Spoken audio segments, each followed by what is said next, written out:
Good morning. Happy Sunday to all of you and to all of you on Facebook and YouTube. Welcome. This is Sunday, March 2nd, 2025 at Home Spiritual Center, and this will be our service. I'd like to start with an opening prayer. Take a breath just to settle yourself. God, Spirit, thank you for bringing us all together today. Whether online or here in the chapel, the loving energy is felt from each and every one joining in this morning. Spirit, help guide our thoughts and open our hearts, allowing our positive intentions to be an inspiration for us all, bringing us together in harmony. So it is. Amen. And now let's welcome Reverend Madge to the podium. We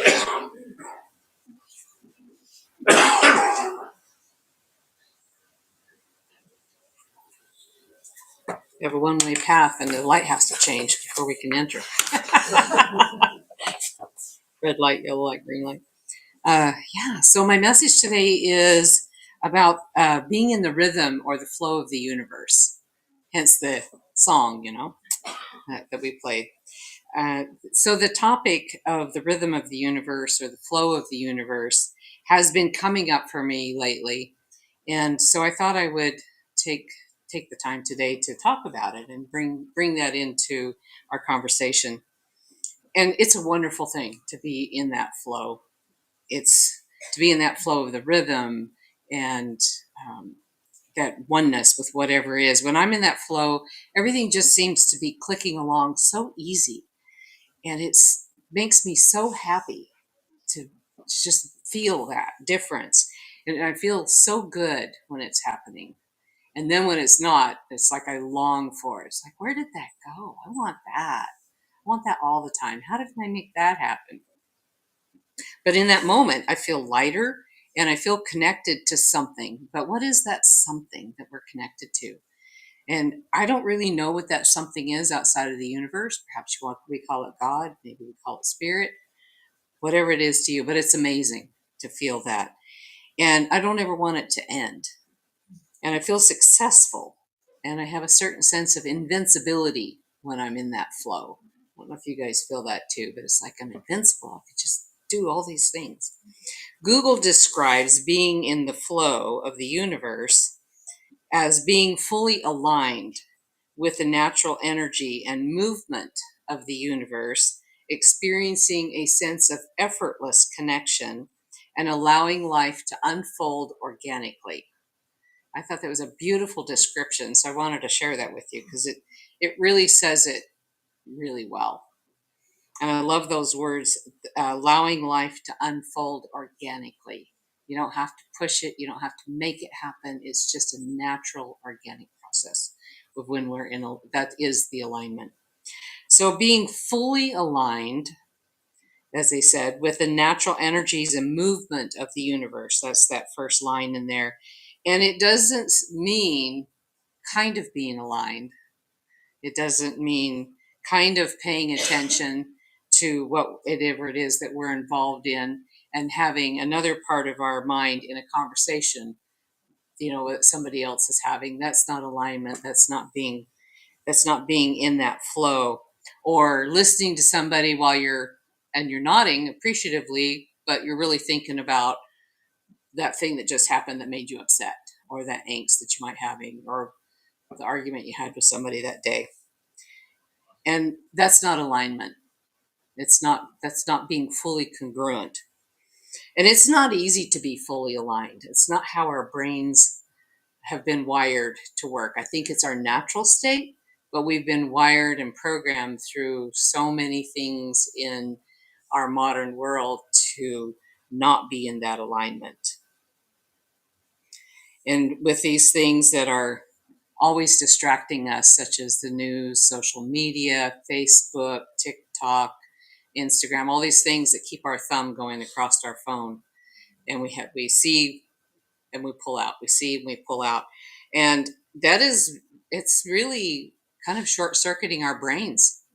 And it keeps us out of alignment. We cannot be in alignment when our brain is here, there, now it's there, now it's there, and it keeps that mental activity going in a thousand different. It scatters or shatters our brain power, sadly. And I'm noticing I'm falling into that. I really am, and it's a little horrifying to me because it's hard to resist. And I'm feeling the difference. I'm feeling my brain enjoying the little snippets of time, a little snippet of attention, and then it wants something new. I get that, and I want something new. I want a different stimulation probably about every 2 minutes. I think that's the length of time of those most of the Instagrams and TikToks, right? 2 minutes. I want something new, something new. So resistance can happen. It's not futile. Resistance is futile. That's not true. We have willpower. Yeah. Get a flip phone that doesn't have it. That's right. Get rid of the smartphone. I hear you. Yes. And I've heard it said that as the young people that we have here today now that don't know themselves without electronic devices in their hand, that when they get to be the older people, our age, they're going to have more of other people's memories than their own. Isn't that? It's kind of sad because they're not living life now. They're living life through these snippets of what people post and what people put out there as their persona. Who's to know it's not necessarily truth, but it's their persona, and it's their memories of their breakfast and their feed at the airport and their trip to wherever. And we're not creating our own memories, or they're not creating their own memories.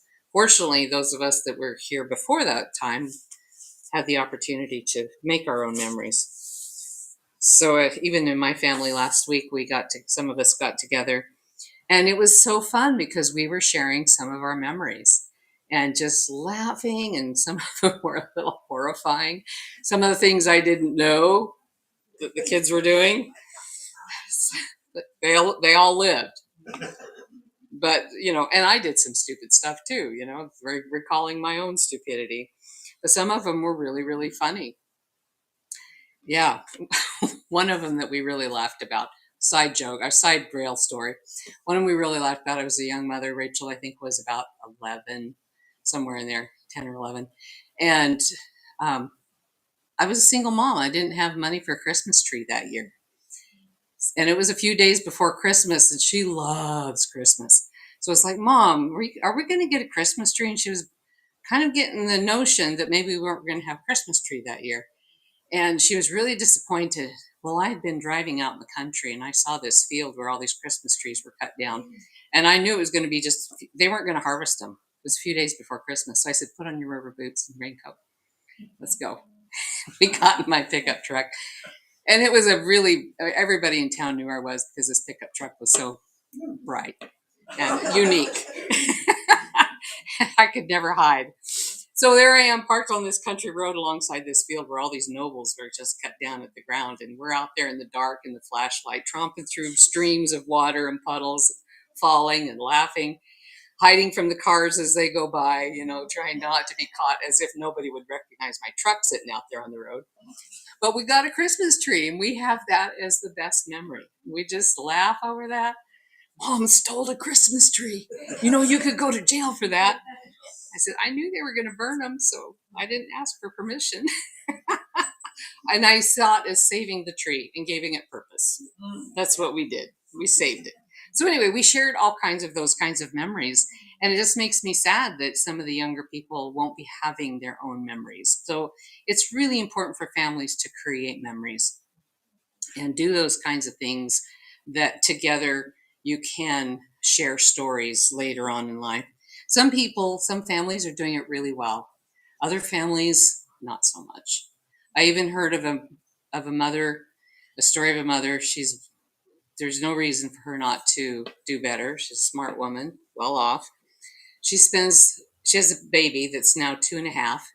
And ever since that baby was really little, the first 2 hours in the morning, she puts the baby in front of the TV for 2 hours. That's her babysitter. And then if the baby fusses, she changes its channel to keep its interest up while she shops online and does her morning shopping. It's like, oh dear, that just breaks my heart for that baby. And it's being so programmed for technology and not humanity. So some people are doing it well, some people are not. So I just want to correct her. I can't do anything about it. But back to the topic, being in alignment with the universe. The secret of being in alignment with the universe is to be in the present moment. You have to be in the present moment. And to be in the present moment means all of you has to be here, has to be present. And by all of it, it means your mind, your body, your emotions need to be present. And for the most part, most of us are in the past. When we are sit contemplating, and memories are fine. That doesn't mean memories, but it's the ticker tape of things that we ruminate on, the experiences we had, that person we talked to that troubled us, the going through the coffee line, and this happened to me. I had to sit and wait behind the gal hanging out the window, flirting with the cute guy in the car while I'm waiting for coffee on a timeline. It's like, this is not okay. I got very irritated. So those kinds of things, and obviously, I still think about it once in a while, and I got to stop that, because when I'm not in the present moment. I'm not in the here and now. Or we're worrying about a future. It's easy right now when we listen to the news to get worried about our future. What does all this mean? We don't know. We don't know what it means, but it's easy to get distracted with that. But it hasn't happened, and we don't really know if it's going to happen in the way we imagine or people say. So to be present, again, means all of us is present, all parts of us, meaning. Yeah, athletes talk about that magic moment when they're totally focused on their sport, totally focused on their run or their hit or whatever it is whatever sport it is that they're involved in. And when they're in that zone, as they call it the zone, they're 100% focused on that task, in that moment. And they can do supernatural things in that moment with that kind of intense focus. And in that moment, they're not thinking about what they're going to fix for dinner when they're out there competing for the Olympics. And they're not concerned about their loved ones. They're not concerned about what their wife said to them that morning that made them think she was mad at them or something. They're not there. They're 100% focused in that moment, which makes them supernatural, because they're putting all of their vitality into a focused point. It becomes like a laser. But if the part of that energy, of that vitality, that laser point, was being spent over here and spent over here and here and here, there's not much left for the task at hand, or for what they're putting into it. And it takes away from their supernatural. They can't be supernatural when it's being scattered. When it's being sent in all these other, what we would call directions, but it's being sent into these other mental activities. I remember in high school, our class was in, or our school was in competition for the spirit team. I don't even know if they do that anymore, but anyway, our spirit team was in the competition, and so we were, cheering our basketball players on and being judged for it. And the judges were across the bleachers, so we were up on one side of the bleachers, the floor, and then they're up on the other side of the bleachers. And for a period of time, I was able to focus in on them so hard and completely block out everything that was happening. I didn't hear the basketball. I didn't hear the other teams cheering. I didn't hear anything. And I was so focused on them for a period of time that I could actually hear what they were saying. It was amazing. I could hear their conversation. I know what they were saying. I knew who they were talking about, and I knew who was going to win and why, because I was hearing them. I was so focused on it. It was as if I was there. It was cool. Haven't tried it again. Haven't tried to do that again. So don't worry, I'm not going to listen in on your conversations from across town. But it just shows, it's just an example what ordinary people can do. I was just a high school kid, and I was just determined to figure out who was going to win. Of course, we won. So that way, I was invested in it because we were doing so good. The guys even behaved themselves. It was wonderful, as they are in high school. So anyway, ordinary people can do these supernatural things when they have all of their vitality focused into one laser point focused area. And you are so much more powerful. We are so much more powerful than we know. We're this human body is incredible. I heard, I don't remember if it was, I think it might have been Greg Braden. I don't know who it was. It was saying, oh, maybe it was Billy Carson. He was saying that if all of the energy in every single one of the cells in our body was able to be captured and used, it would be like a nuclear explosion. We have that much energy in our bodies. And if we knew that and knew how to use it and channel it, we could do remarkable things with that kind of nuclear fusion, nuclear energy that we actually have inside of every one of our cells. You've heard stories about monks that sit out on the cliff in the snow and they take wet blankets and wrap them over them, and before they know it, the blankets are dry. Yeah, they can generate that much heat. They know how to use that energy in the cell to keep themselves warm out on the snow and the ice and dry a blanket while they're at it. It's pretty incredible. Don't test it on me. I don't like the cold that much. I don't plan on being that. Although when I was going through midlife, I could have dried a blanket really fast. That come to think of it. It would have been dry before you know it. Yeah. So anyway, and then Dr. Joe Dispenza, he also talks about the present moment, and he refers to it as the generous present moment. And I love that phrase because when you are fully present, it is generous. It has so much potential. That's where our potential is. That's where everything is in our present moment. So when we're present, the presence is in the moment of the present moment, right? It's the gift that keeps on giving. And there's a rhythm of the universe. And when we can be one with that rhythm of the universe, there's a pulse, there's a rhythm of the universe, then we're in the flow. And it feels so good to be in that flow. It's so natural. It's our natural state. And it's our natural state of being. And we're the ones that disconnect from it. The flow is always there. The rhythm is always there. But if we don't feel it or know it or experience it, it's because we're not connected to it. We're the ones that disconnect. And we get caught up in other people's stuff sometimes, and our stories that happened so many years ago, our illnesses, sometimes not feeling good, can disconnect us. It's hard sometimes to plug in. Those kinds of things can take us away. There can be a myriad of things that take us away from it. So it might seem like I'm kind of talking about three different things, and I kind of am, but they're really all related. And so these three aspects are the present moment and the rhythm of the universe and the flow. And they're all related. It's a journey of alignment and accessing your superpower. So in order to be in that delicious state of the present moment, first you have to be fully present. That's the first step of being in the flow, is to be fully present. Not in the past, not in the future, but right here, right now. You can't be in your story of what happened to you yesterday or what happened at 10 and you're still struggling with. And you can't be worried about the future. It hasn't happened yet.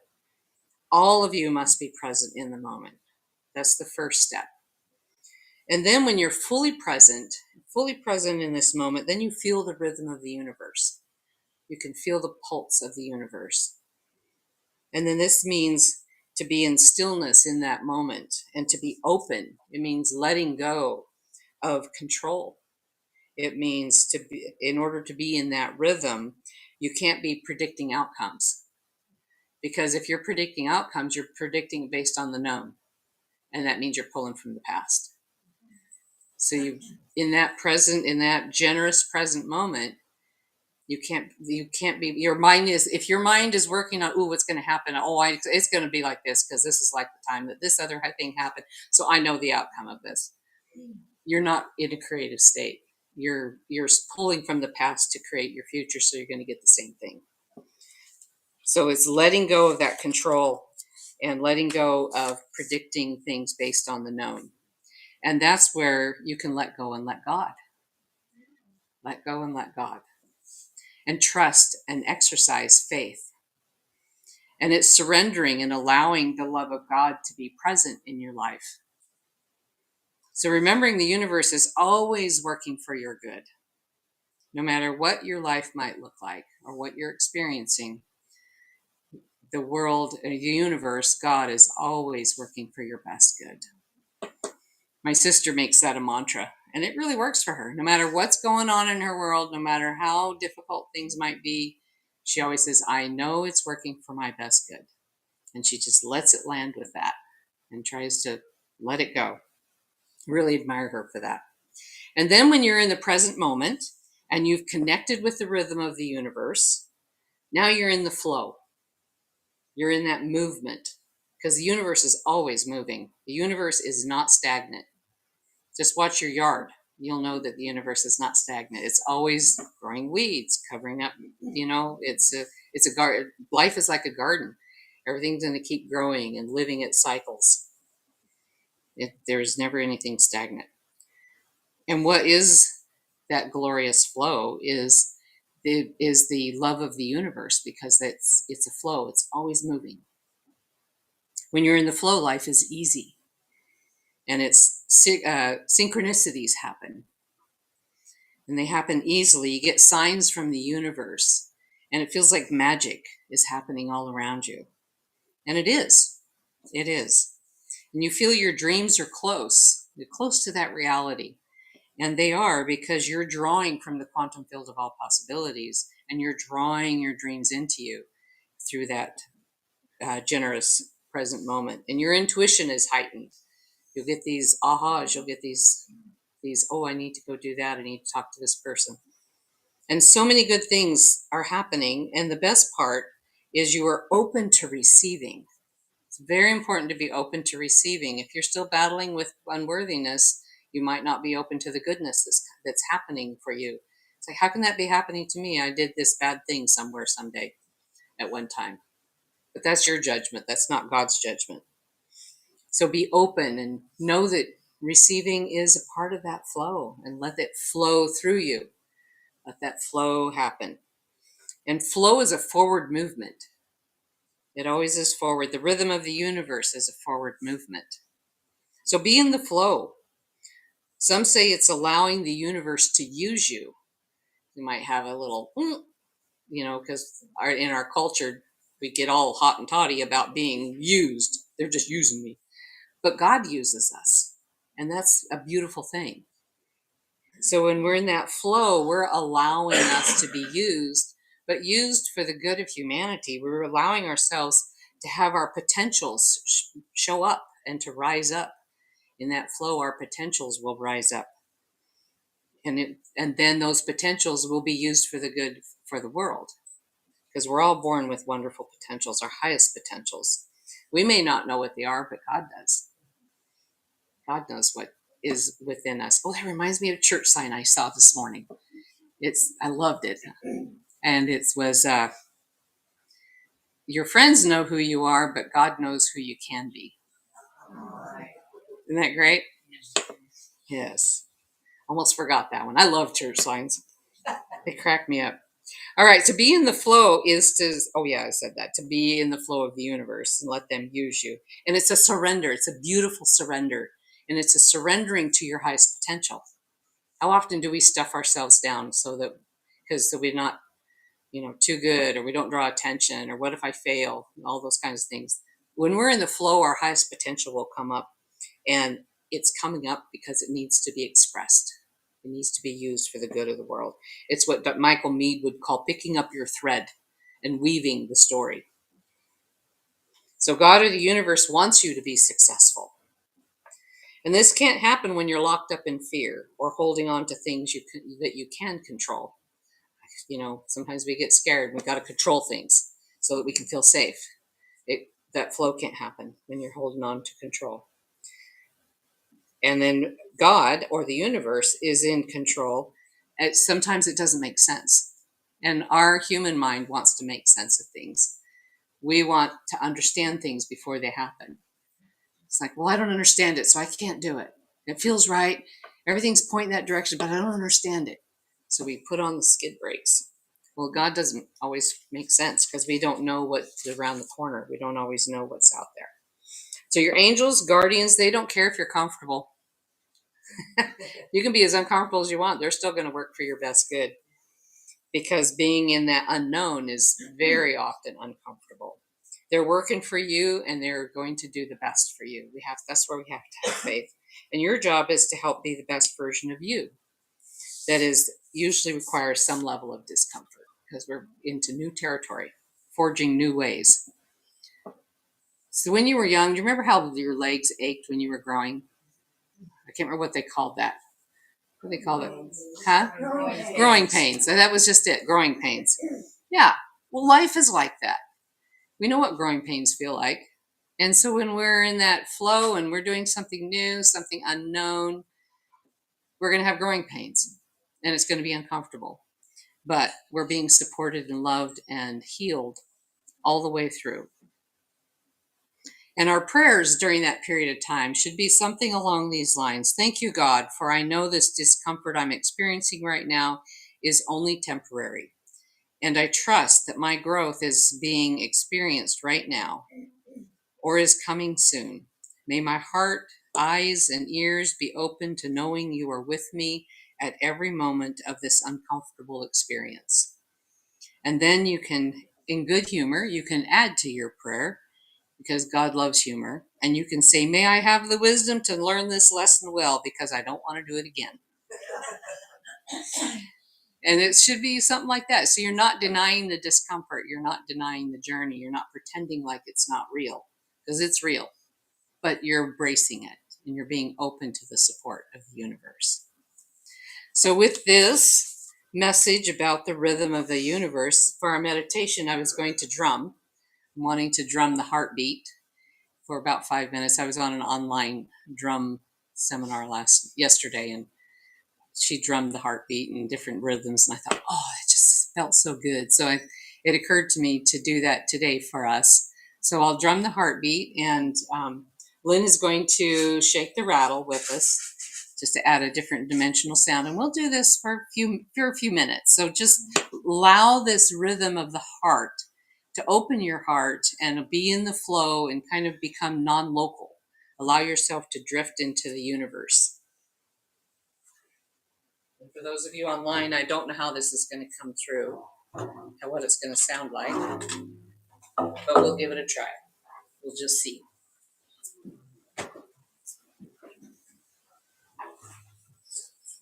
So we'll just do the heartbeat.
You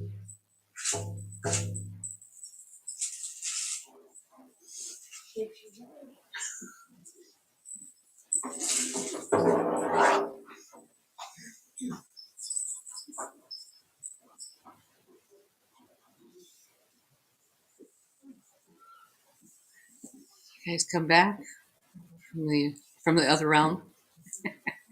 Did you like that or not so much? Give me if you didn't like it, it's okay. It's not for everybody, but I haven't done that in a very, very long time, so it seemed like the right time to share it. Liked it? Yeah. All right, so I'm going to we're going to do the offering first, support for the home center. So gift your gift to the home center in your hands.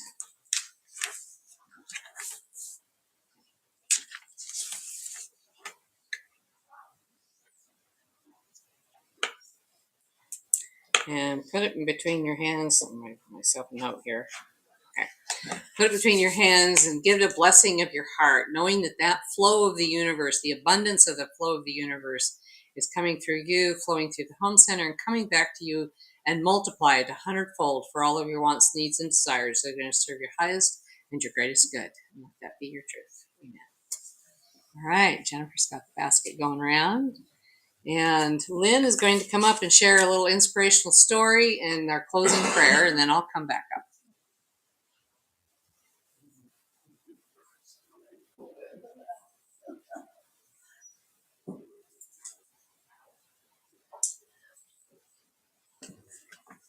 Now, are there any gardeners here today who'd like to garden and out online probably? Have you started planting or planning to plant? Well, I want to tell you a little story in manifestation that actually happened to me. So it's a true story, not a made up story.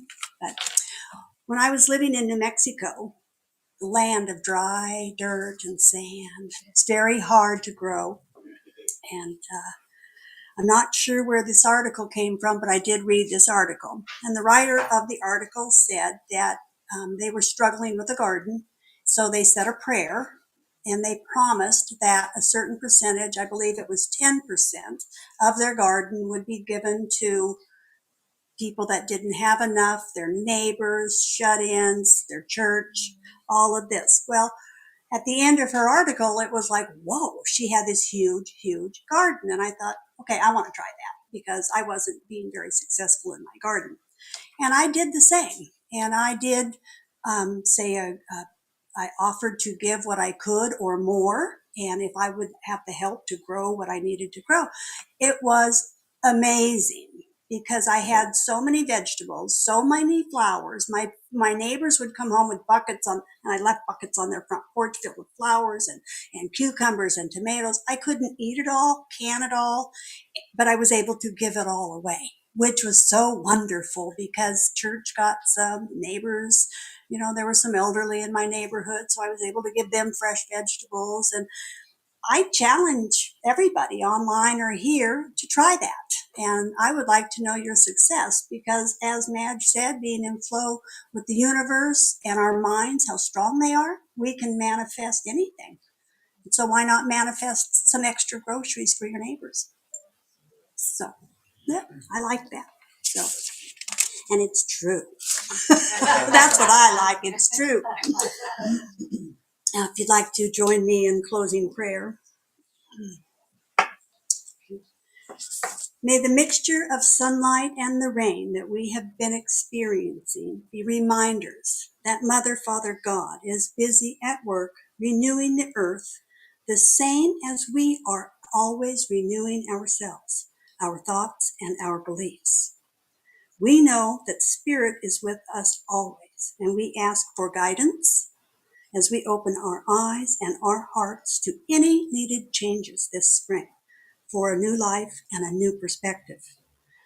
Just like all beautiful spring flowers that remind us of how life renews itself again and again, even in the face of hardship, eventually bursting forth with something beautiful and sweet, in our lives we also grow.